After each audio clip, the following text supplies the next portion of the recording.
nụ cười trên môi dù năm tháng bao la về trời, rộn ràng nơi hát một niềm vui vẫn ra sinh ngày xuân. Từng ngày tháng xanh cứ rơi trên mặt, quả cầu lỡ hai món sắc vào xanh.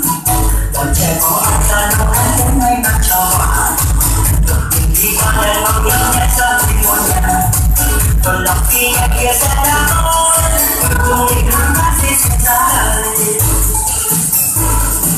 Chúng ta lớn lên từ một con nhau, nhìn kia che lớp đi một điều của đôi con.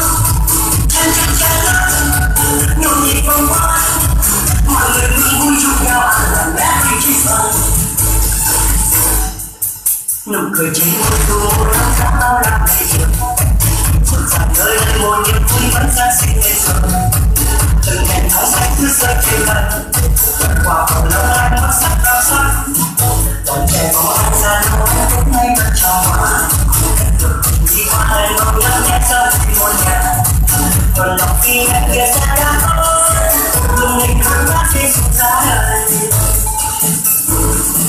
Chúng ta lớn lên từ một con nhau, nhìn kia che lớp đi ngược ngược đủ bao nhiêu con.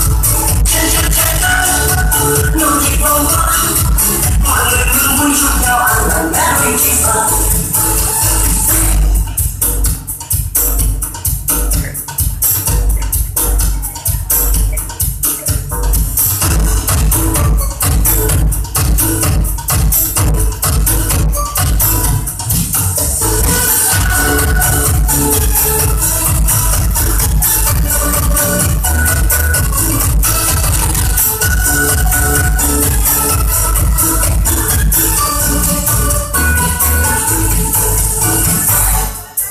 Nụ cười trên môi dù năm tháng bao la về trời, rộn ràng nơi đây một niềm vui vẫn ra sinh ngày xuân. Từng ngày tháng xanh cứ rơi trên mặt, quả cầu lỡ hai món sắc vào xanh. Bọn trẻ có ai ra đâu anh cũng may mắn cho hòa, đi qua đèn mong nhớ nhẹ sau vì muôn nhà. Còn lòng khi em kia sẽ đã có, cùng mình hát hát đi xuống giá đời.